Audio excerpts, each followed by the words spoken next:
Thing. If you're happy with that, then yeah, I thought it was a really good listen. Yeah, what did you think of it? Did we press play? We're here for Octane. Octane! So we just finished listening to it. Yes. So what did you think about the tracks first?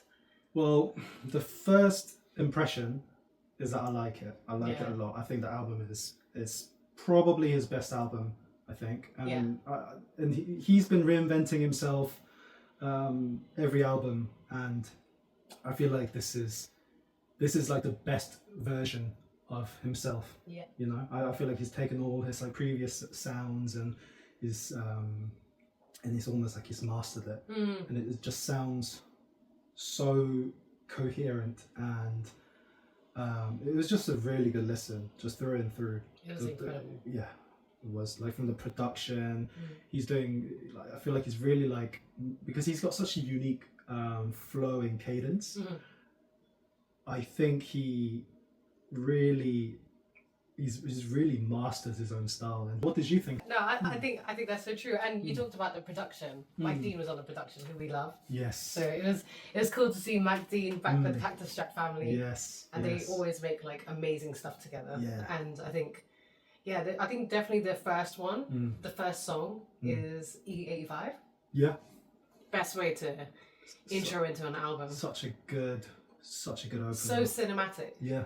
The album trailer I thought was awesome. So we thought like straight away it was like kind of Metropolis. Like with the silent film. Yeah. But it wasn't like, obviously it's not silent, but with the words typed out. Because in the video, again, it's set in this observatory, and there's this doctor who's kind of working with the DonToliver to bring this like machine to life, and it's kind of like it's got like kind of Frankenstein's monster kind of element, but the robot, I mean, even the design of the robot is very reminiscent of Metropolis. The robot from Metropolis. So they would like mouth the words, and then they would show the transcript of what they're saying, just like those old silent films like Metropolis. Yeah, exactly. Yeah. And we watched it also before the album came out, so it was amazing. We saw the movie before we listened to the album, didn't we? Yeah, and we've been a huge fan of like Fritz. Like we actually watched it all quite recently because of the film we're creating. Yeah. So we watched Psycho very recently. So I think through ASAP, I actually realised it was German Expressionism. Yeah. But I didn't realise actually I was a fan of German Expressionism because when I saw that, I thought, oh, this looks like Frankenstein. And when I looked into it further, I was like, oh, this is actually like, these films like Metropolis actually defined American horror. Yeah, I mean, like like they came over like and kind of set the tone of what horror looks like. And I thought that was fascinating because obviously you look back and you're like, oh, this is like a series of directors who've like gone on to like influencing each other. How he recorded it in the Wilson Observatory. He did like some of the songs in there. Wildest, like, I don't know what to even call it, venue, studio, all of the above. Like, it's so hard to find an original concept, I feel like, in modern music, cinema, anything. But to rent out or to get an observatory tower that's still in use and to build a whole world around that was something I've never seen before. So some of the discoveries were the expansion of the universe. So it was like the existence of galaxies beyond the Milky Way and the size of our galaxy and the presence of magnetic fields. So it's so, to me, perfect for like, he's like synthy, like even the music he's doing is so connected to this like visual. Yeah, it feels very like like very spacey, universe, like Because now it's like kind of out properly, but when he first did the merge, there was like it was like starting to roll out. Like I looked at the box and there's like a line that says, Octane applies principles of signal synthesis used in observational systems, combining low intensity inputs through repetition and calibration. Through calibration and repeated sampling, interference is reduced while core frequencies are preserved within a signal transmission. Like the way they even like designed the box and like the storytelling, like all the way down to the visual, to the where it's filmed, I think it's like so intentional. Yeah, it's quite technical. The reason why I'm doing all the research is because your exam is... Yes, I have an exam in 3 days for my final architecture part 3 exam. You're leading the research on this. I mean, you always lead the research on these things, but yeah, this is I didn't know that he went into this with such and like just the effort that went into this album in terms of research is kind of. He set the tone of the universe, and you're like, okay, I'm gonna get into this mood before the music came. Yeah, I thought it was like a really successful thing, and then I looked into the meaning of Octane as well, because it's more than just a title. It reflects his like it's about speed and fuel and driving culture, because he loves cars. That makes sense. But I think it's actually a bit more deeper than that. Octane, actually, the name means a colorless, flammable hydrocarbon liquid, and obviously I love cars. Design cars. So I was like, it actually is kind of connected, because it says it's an alkaline component of petroleum, gasoline, and it's as a major fuel component. Its rating measures a fuel's ability to withstand compression without knocking. So it's the ability to like hold power. So this is like a callback to his love for cars, but also at the same time, are you saying that it's flammable? It's flammable. Yeah, this shit hot. It kind of connects like the car, the frequencies, the synthesis. Yeah, and most of his like merch names, like the boxes, they're like Octane, Gear, Tunnel, Nuclear, Skull. Wow. So I feel like it's a nice transition from Hustle and Psycho. Yeah, I think that was such an amazing world that he built. Yeah, I love that I love that motorbike gang. That world was so cool. good. And I was like, how can you beat that?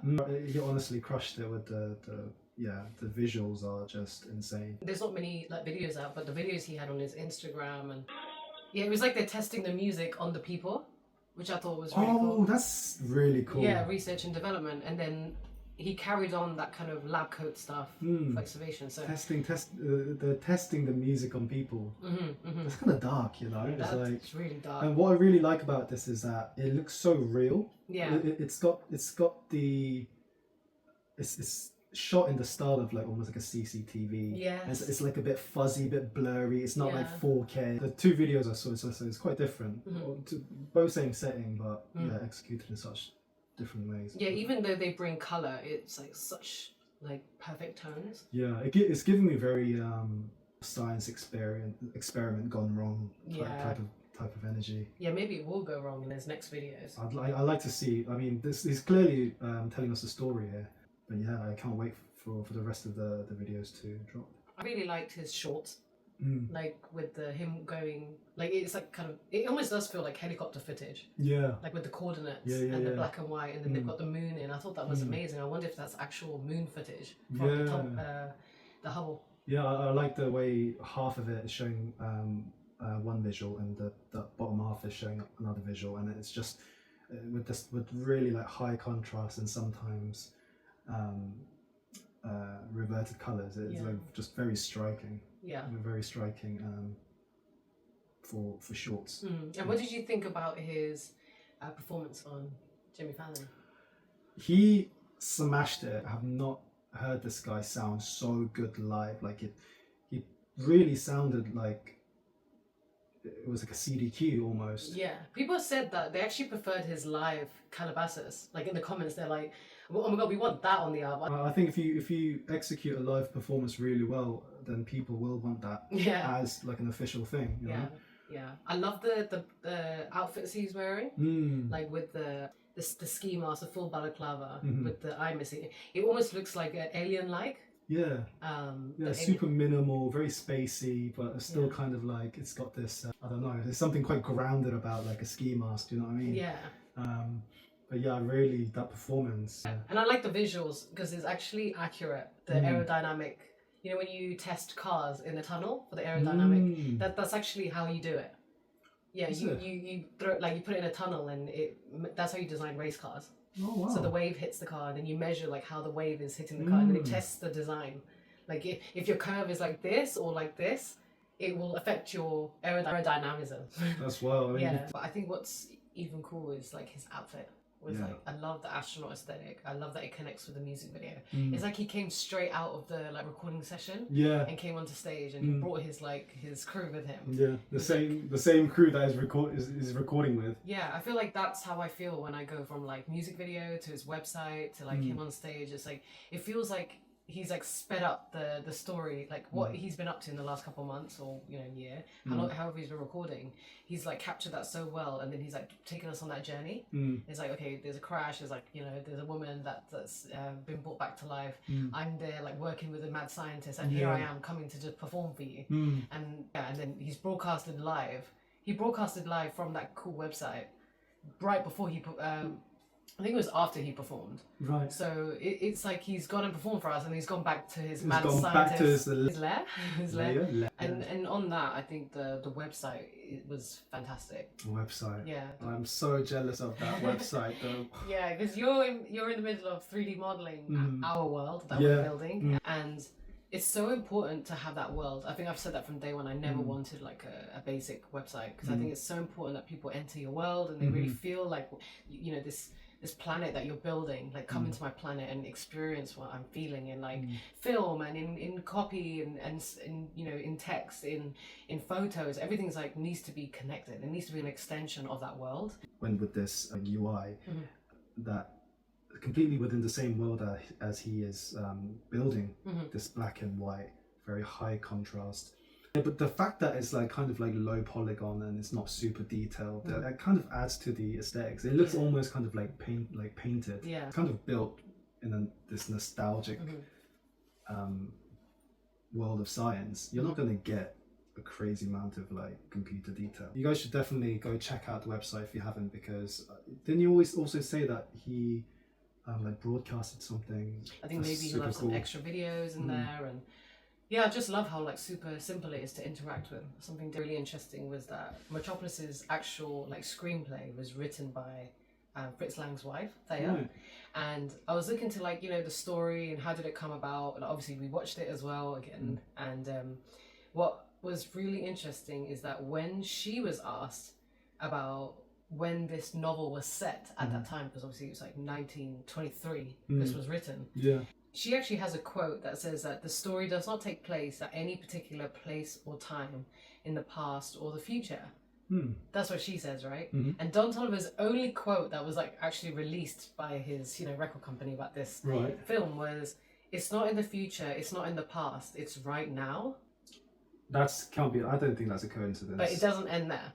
It doesn't end there, because the 1963 book edition, which is a reprint of the original script in 1927. Like, I think she wrote it in 1923 and it became a book in 1927, the English edition, first English edition. And in that title card, it says it was in the world of 2026.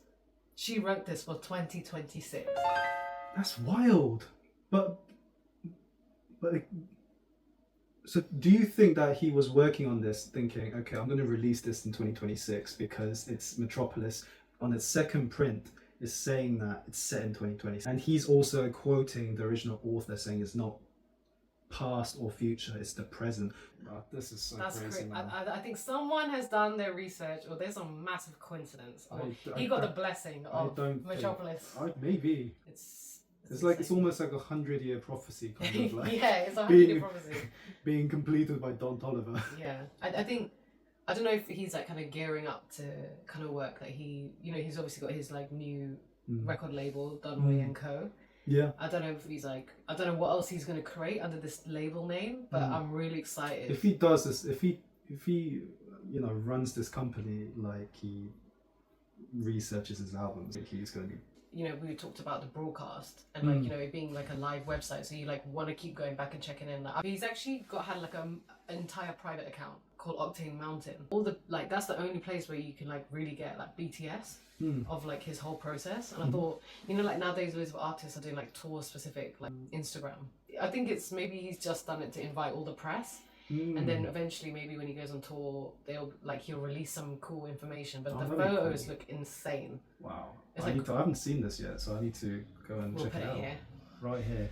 Yeah, I've been like getting loads of like images from there, like, and it's all like black and white, really cool photography, really cool like grainy footage, and that's where it all that's the only place you can get really the shots, I think, apart from his profile. So I thought that was really interesting. I wonder if he would do some kind of like hype drops there. Maybe some like his own, maybe he would choose who can buy his stuff. Maybe he'll do like limited edition product. and the cover's like so recurrent. Like if you like look at the I'm really messing with the cover. Yeah. It's like so like blocky and like monumental. You don't really know what you're looking at, but then it's like, oh, he's like standing on like a sound control board, I guess. Yeah. And it's just like he's just like on top of it, just like linked in. Yeah. Just kind of just transferring just energy, I guess. You have to work harder in black and white. You have to do better design. You have to do better, like you have to really be selective with the clothes you choose. Absolutely. Like because you need that contrast. So I think it's really cool that he like stuck with it and he brought it back. Yeah, I mean you give yourself that kind of limitation. You're gonna have to deliver on other fronts. Andy performed at the Porsche Experience Center in LA. That was his listening party. Oh, that's like gotta be his like dream come true. Yeah, like... he's got like a mad collection of Porsche cars. So I'm so excited that Porsche actually supported him with his rollout, and they had it at the track. That's pretty cool. Yeah. Wow. I feel like every Cactus Jack member needs their like signature like sick whip. Yeah, I think you can't be part of Cactus Jack if you haven't got like a good collection. No. That's like part of the contract. Yeah. Yeah, that's why I'm trying to get my Mercedes G-Wagon so I can enter.